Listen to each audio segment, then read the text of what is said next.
Hello and welcome to Diverse and Inclusive Leaders, the show where I speak with the most inspiring and educated individuals from all different walks of life and unearth their unique stories of diversity and inclusion to help make and shape, inspire, educate, make the world a better place.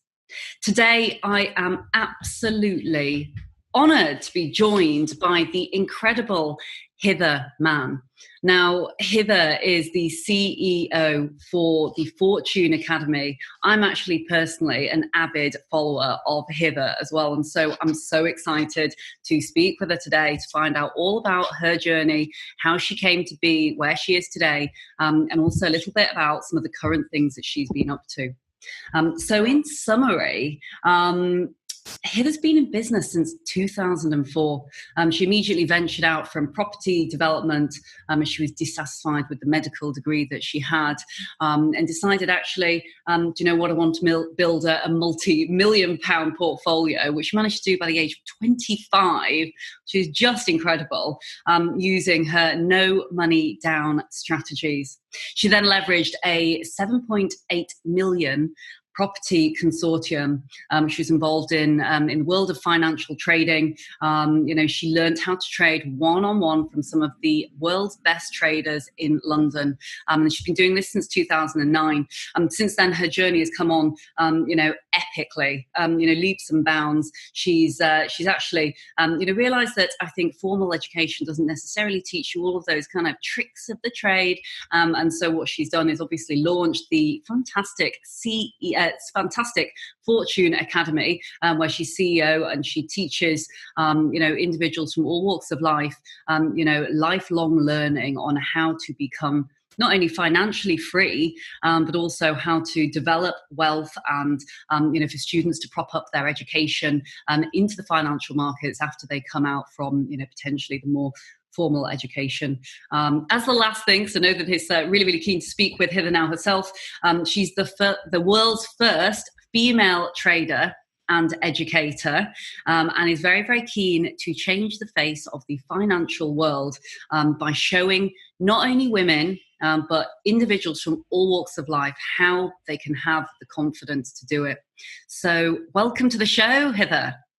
Thank you so much, Leila. Incredible. And I'm so honored to be on your show as well. She's a fantastic lady. So everyone listening on, she is just as incredible as she makes out that people here. So honestly, I think I'm very honored. And women like you, for example, are exactly what I want to push up to being even better. So I think you guys are all amazing. So keep doing what you're doing.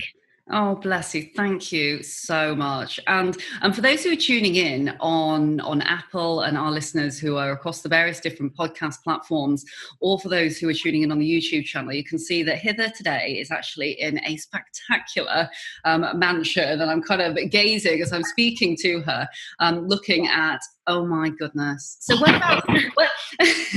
whereabouts are you today, Hither? And tell me, what are you up to right now in your fantastically glamorous and very business type life that you have created for yourself? First of all, I'm not glamorous today. This is very much home based. So thank you so much for being nice to me. But I'm actually in the Côte d'Azur, which is obviously south of France, and it's 10 minutes from Monaco because I've got a lot of business in Monaco, Geneva, and it's for the Fortune Academy. It's my baby as such, and it's one platform that I push people into the financial world. There is also an executive side to Fortune Academy, which is IPO. So I take companies public, and I'm taking a whole group of them from a private to a public realm. And as you can imagine, this is where the money is at when people want to get involved in the IPOs and get big.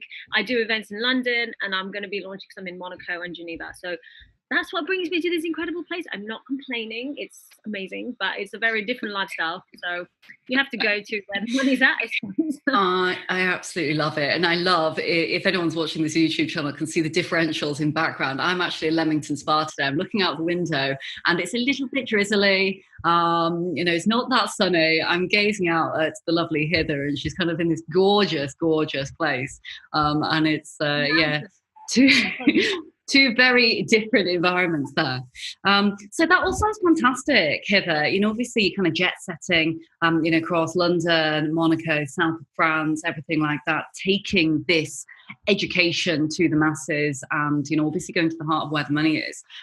Just before we kind of talk on about kind of the Fortune Academy, I'd love to really kind of just, if you don't mind, scratch below the surface a little bit, because, you've had a really interesting background. You've kind of, been very open about the fact that you came from not a lot of money, came from, this place where actually wealth was not frequently talked about, and it wasn't, kind of a thing that would be prevalent in your life, really. So tell me how you got to where you're at right now, and that journey that took you to the place that you're in now. Yeah, sure.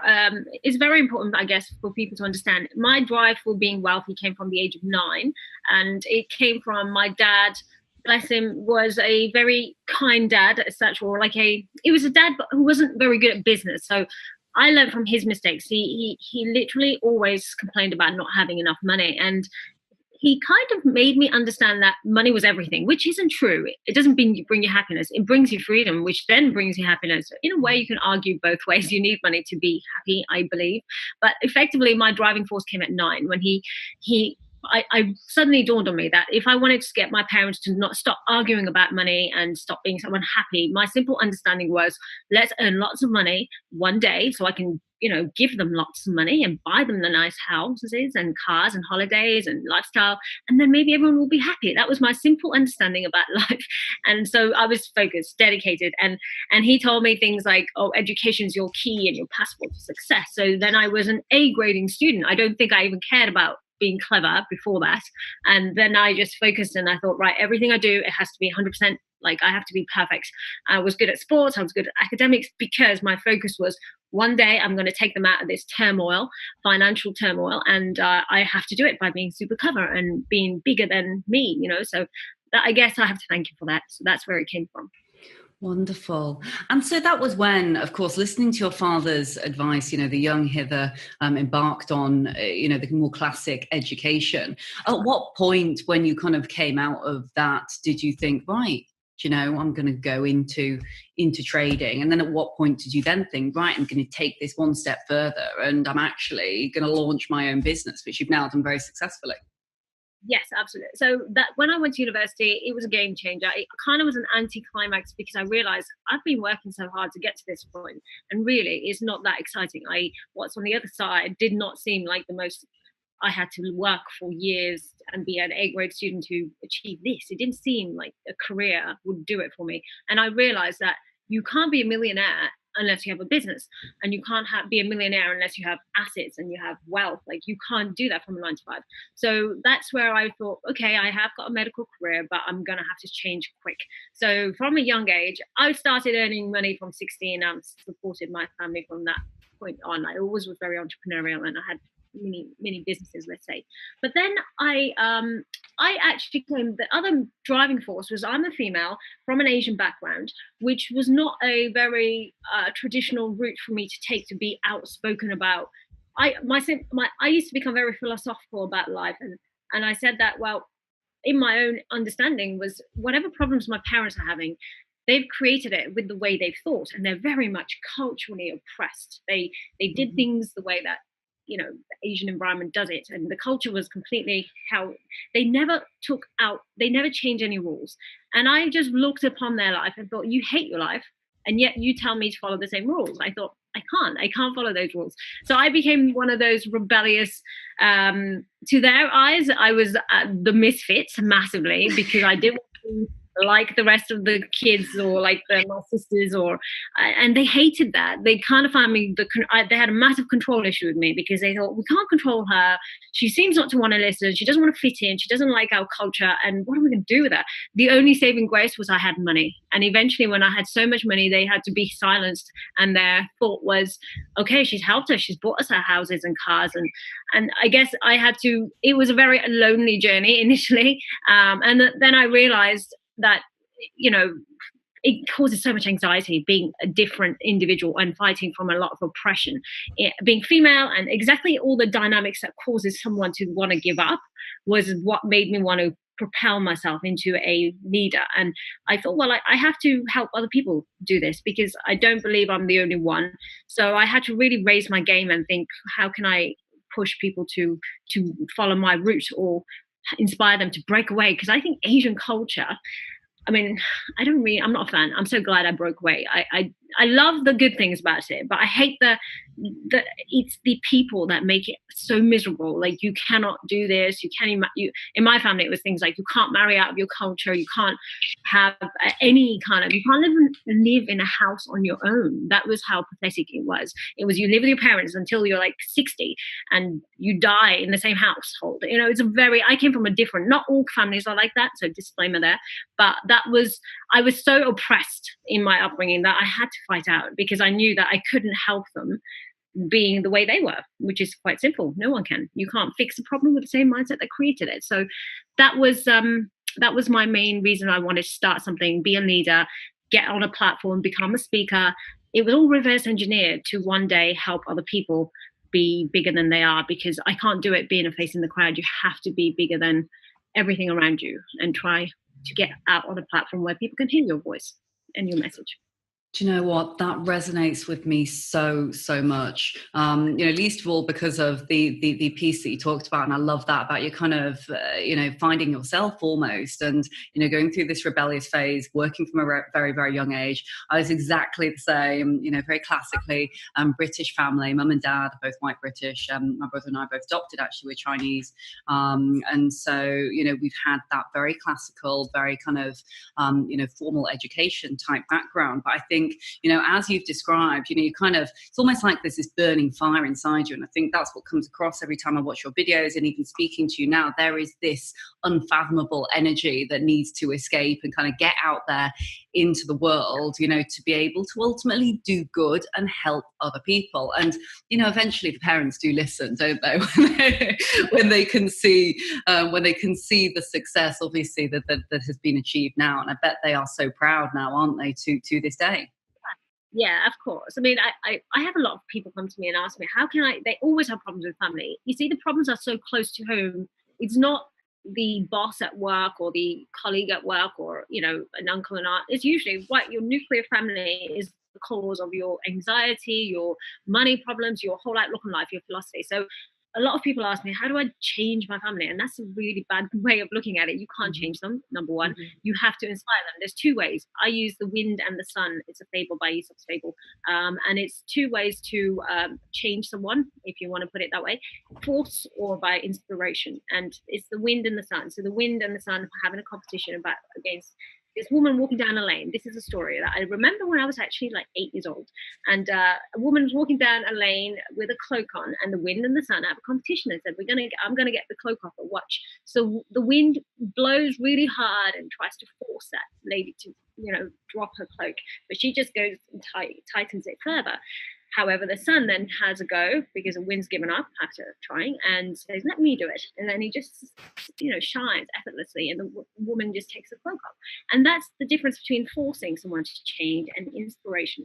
And you have to make that very clear, conscious decision. When you're going to be different, it's not going to be easy. You are going to be lonely a little bit. Hence, you have to be around people that are sharing your mindset and your vision, which is why I love my events, because people come to those events and they feel they can be a part of a community.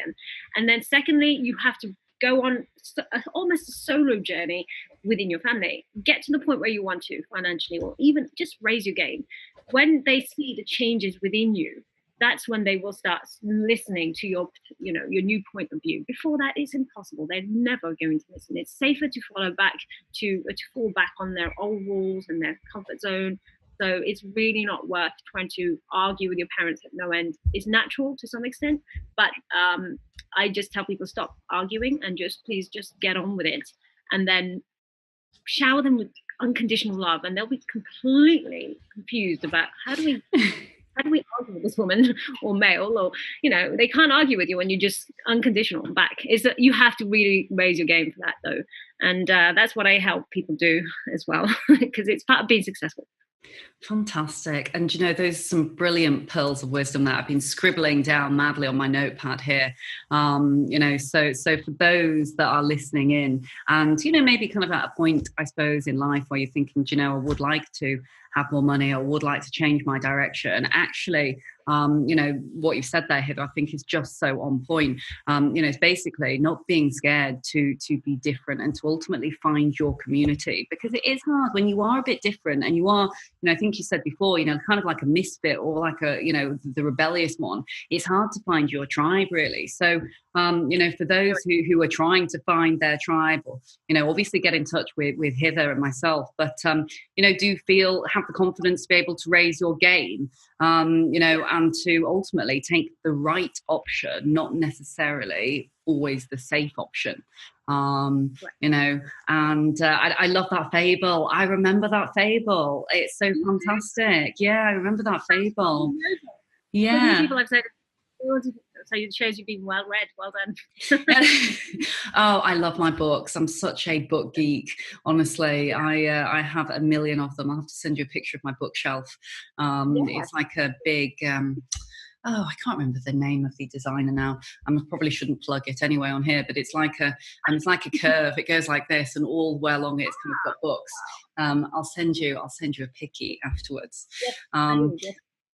But just moving on to another couple of quick questions that I had for you, Hither, because I know that our listeners, across the world and, on YouTube as well, I'm sure are absolutely kind of dying to know. I know this is a bit of a big question, so I hope you don't mind, but what is the secret to your success personally? Because you have made it, you have done an exceptional job. And I'm sure you probably have students saying, Hither, how'd you do it? How'd you do this? Give us some of those, those pearly pieces of wisdom that can help us. And, for you, what is success? Thank you for the question. It's a really good question. And one, I don't think I've made it. I'm always consistently trying to do the next thing. So I think the secret to success, if I had to put it in a little capsule, would be having a philosophy way bigger than anything you've possibly thought of. So for me, it's having a philosophy about life. I mean, hence, that view that I can see of the ocean, limitless vision. It humbles you to realize that you are actually just like a little drop, in the ocean effectively. And human beings are so in our own heads that we forget that we're absolutely insignificant on our own, but as a group we're huge and our influence is huge. But one day we are going to die, and what we can take in this world is not all the money, etc. It's money is man-made. So once you understand that it is a man-made concept, you just need to switch are you being controlled by money or are you in control of money? That's all it is. The secret of success is stop being pulled like a puppet to, I haven't got enough money, therefore I am unhappy, or now I've got lots of happy money and I'm super happy. It's actually none of that. That's you being controlled by money. As soon as you're in control, your philosophy is way bigger. You know that life is bigger than just money, and it's about being able to manifest. So that philosophy is huge. Once you're up there, you speak and you think at a high level, rather than money problems are down here, you're up here.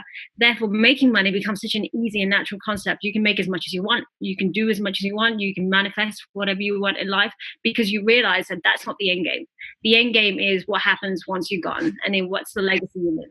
That's when you really, I believe, are successful, which is why there are so many successful leaders out there. When a natural path in success is one day you have to lead, because when you are following through life, you haven't, in my eyes, made it. Once you become a leader, a bit like how you are, leading other people and inspiring. I love people who inspire anything good on somebody else. That's the only thing we can take with us, and focus on that. The rest becomes easy. You almost belittle money, and that's how I want people to see life. Don't be scared of money. Embrace it, take it and use it for good things, and life will become much more fun and much more easy, and you can make as much as you want and do with it whatever you want. Wonderful. And you mentioned there, you love finding people who are inspiring. Tell me, throughout your life and even, right now, who is it that you would, I suppose, label as an inspiration to you? And who do you particularly love to watch, or, who you're reading about right now, podcasts, etc.? Absolutely. I mean, there are so many influential leaders. There are less and less of the women I'm finding. So that's very correct. I mean, I'm glad we touched on it before we spoke on the podcast, but women leaders who are pushing and promoting social media is a massive influence.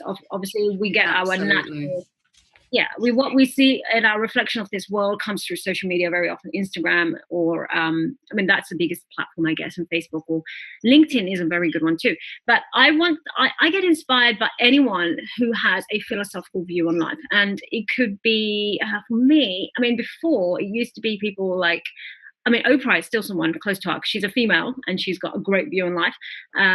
Sarah Blakely is another one that I find like, oh, wow, she's great. And if you study successful, I mean, I'm talking about females here, but if I talk about anyone, male, female, believe it or not, I even used to once, when I was doing the property industry, when I was in the property industry, I used to have every Donald Trump book and I read every single one.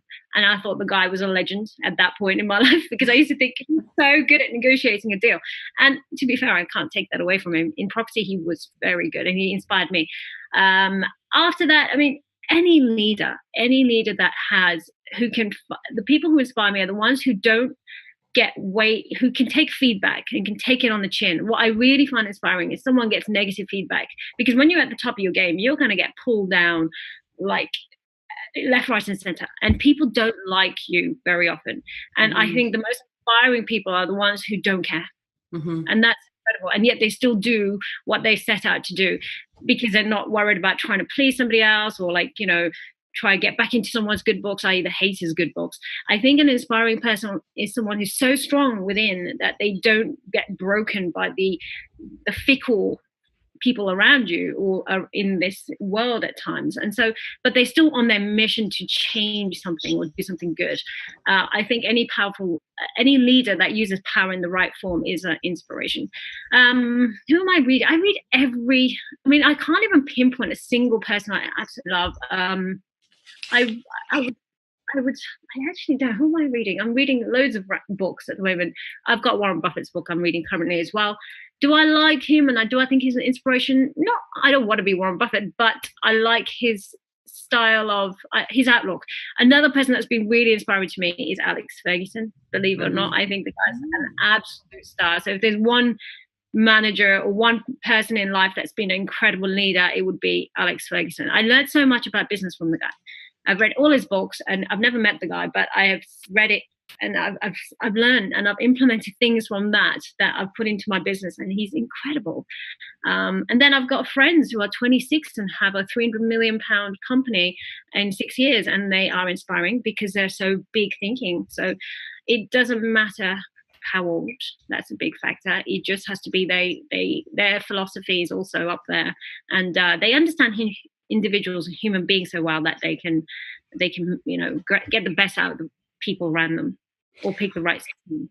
I love that. And what you're describing there is a whole eclectic, wonderful mix of different people, old, young, famous, not so, authors, etc. And on that note, I guess, because I believe that actually, success, it comes from the heart, and clearly it does, with you as well, it's kind of that purpose before profit piece almost, and success comes later when you know what you believe and everything like that. But what does diversity and inclusion, I guess, mean to you? Because you're describing lots and lots of these diverse individuals, and of course the show's called Diverse and Inclusive Leaders. I'd love to know what you think. Well, so Fortune Academy is a team run by entrepreneurs. So I make it's a very tough team to pick at a time, because it's very easy to pick a 9-to-5 mindset and just do a job, and then it just becomes very dull for everyone. But I have on purpose made sure I put nobody in an office, because I'm preaching on stage to people about freedom and financial freedom and flexibility, i.e. my life. I cannot be a traitor and make my team work in an office, so it was a very tough decision. It's very easy to put people in an office and just manage them and get a manager and just watch them clock in and clock out every day, because you're controlling people almost like animals. And I don't like that. So my company is run by free spirits and entrepreneurs, but have still shared the mission that I'm delivering. Because when they are speaking to prospective students or my actual students, they are sending out the right vibe to everyone, and they make the Fortune family. It's not just about me. I've had to extend it way bigger. So for me, the diversified and inclusive side comes in by, I don't have any restrictions on anyone. When they come through the door, all I'm looking for is their mindset. So I go through the inside out process. I don't care what their CV looks like. I don't care how good their academics are. I'm not interested in any of that. I'm interested in how they are as an individual. So I give people a lot of chances. As soon as they walk in the door, if I feel through gut feeling that these are good for my company, I will give them a chance. And there may be a 3-month, 6-month probation. And if they fall flat on their face, as long as they're coachable and I can get them back up there, I'm happy to give them another shot and keep pushing them. It's when they're not coachable, that's when they stop. But I'm proud how diverse we are. We literally have no restrictions at all. There is nobody that can come and say, I want to work for Fortune Academy, and I will never say no. There has to be, oh, why? All I want to know is why. And if your why is strong enough and I can see you've shared the same passion, then you're in instantly. We get you we know what we're looking for. I had a really interesting dynamic. When I was younger, I used to work with a lot more men, and now there's a lot more females, because I encourage females to really raise their game. And my highest paid staff member, entrepreneurial female, is a female, and she is incredible. She's grown so much. Less than 12 months she's been with me, and she got paid the most she's ever got paid in her life in a month. It was like 5 times her annual salary. Wow. Like her. Can we ask what that is? I don't think she's going to be happy. But it's a lot of money. It's a lot of money. Yes, because I get her involved. You see, the good thing with people I work with, I develop them. They don't even realize what's next for them, because when I see they're good at something, I'll say, let me bring you to my IPO events, where I'm dealing with people who are dealing with $500,000 at a time, etc. And I make them close deals that are so high end they never thought that was coming. With other staff members or even students, I will then give them a bit of my property portfolio to manage, and then help them develop and find source properties for my clients from like private banking, etc. So I get them a piece of the pie I give them a bit of the pie from my side, and I want them to be wealthy, because I know that that's where I can really see what they're about. Plus I want to create a leader, and that's what I do best, really, create leaders, and makes my job easier, because I don't have to micromanage. I don't micromanage. I'm not interested in that. Fantastic. Oh, I would love to come along to one of your Fortune Academies. I'm going to have to come and see you in action. And I think for everyone who's listening, I mean, oh my goodness, I've been so incredibly inspired, and I cannot believe that we've actually been speaking for over half an hour already, because frankly, I could speak to Hither until the cows come home. But Hither, tell us, where can we find the information for the Fortune Academy? How can our listeners and our viewers on YouTube get in touch with you to sign up? They can follow me on social media on any platforms, whether it's Facebook, LinkedIn, Instagram. I would say those 3 are my favorites, and it's all Hither Mann. There are lots of pretend Hither Manns out there, but please just follow the right one. The website link is fortuneacademy.co.uk/events. And of course, you probably provide the information. But yes, on that, on the social media, I promote that link for people to come for my events for free. I make the barrier to entry for the first level of my events absolutely minimal, i.e. no barrier. And that's really because I don't spend any money on marketing, and I've decided that as testing paid marketing versus none, and I get a better caliber of people who are coming through the door when they've come because they followed me on social media for a while, and they're like, they like what they hear and see. So that is more congruent to my message. Whereas if I spent thousands, and we have done in the past, to fill a big room and a very flashy event, we spent lots of money on marketing in the past, and we get very sort of like an average clientele, or below average, where their mindset is get rich quick, which we don't want. We want people to get a long lifetime investment, and that's what we do. Absolutely. It's the lifelong learning and that long-term investment. I completely agree with you on that. It's absolutely the same. With clients and individuals that I've worked with, they become friends after some time. And actually, people who like, watch, follow you, as I do, it's about the authenticity and people wanting to join for the long term because they believe in you, as opposed to, some falsified marketing or the fake Hither Manns out there. I can't believe that there is fake Hither Manns out there. What is that about? It can be so bad and it can be so naughty in so many ways, and I teach people about the horrible side of it so they can avoid it. But in the meantime, the get rich quick mindset is scientifically proven to attract more people than obviously the long slog to be successful, because our brains are wired to take shortcuts. So if someone says here you'll have a Lamborghini in 2 months if you do this, they're going to jump on that. So that's why the fake ones exist, because they can just very easily manipulate people. I'm sure everyone's who's in the financial world has fake profiles, unfortunately. And it's sad things like that. I think that's why we've got to keep doing what we're doing and speaking about the positive benefits and the real authentic voices and messages out there, because actually, as you said, with social media, it is fantastic on the one hand because it allows voices and those that might not be heard otherwise to actually get their voice out there into the ether, but of course there's always with every piece of good there is those who are a bit naughty and shouldn't be doing what they're doing, and I think it's just making sure that we do enough to make sure we counterbalance that and keep on going.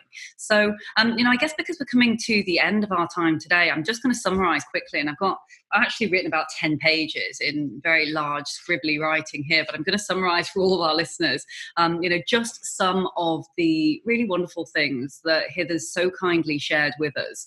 So some of the things that I've taken away, actually are the humanity piece. So humanity is absolutely at the core.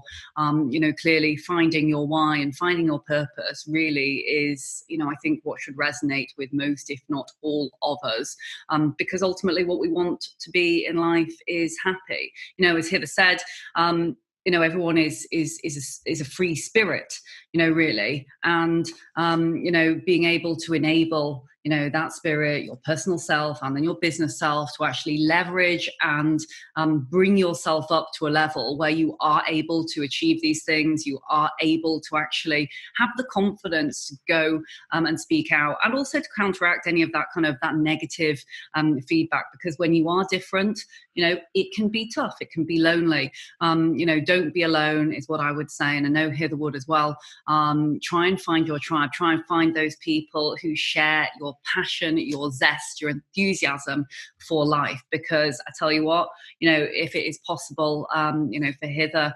who's come from, very traditional background, to now be literally standing strong and proud at the top of a multi-million pound organization. Well, do you know what, our listeners and everyone who is tuning in today, please be inspired, and by the philosophical pieces as well, because you can do it. Life is an exciting journey, and should be one that is embraced, rather. So I will say thank you so much for joining us today, Hither. Thank you. It's been an absolute pleasure having you on the show, and I want to give you a quick call about a few things afterwards as well, because I've got a million things to talk to you about. But in the meantime, for those who want to get in touch with Hither, please do reach out to her directly on any of the different elements of social media, or you can get in touch on her Fortune Academy website, which I will list into our show notes as well at the end of today's session. And you can also visit www.leilamckenzie.com/podcast if you'd like to check out any of the links or the people that have been mentioned in today's show. My name is Leila McKenzie, and you've been listening to the wonderful Hither Mann today. You're listening to Diverse and Inclusive Leaders, the podcast, with you every fortnight. Looking forward to seeing you again here soon. Take care now. Bye. Thank you so much for watching the Diverse and Inclusive Leaders podcast. Please do feel free to hit the like button below, or if you'd like to receive future notifications, do ping the notification bell here at the side. If you're interested in the audio version only, you can find it on the following streaming platforms. Any extra info and descriptions will be in the links below. Look forward to seeing you soon.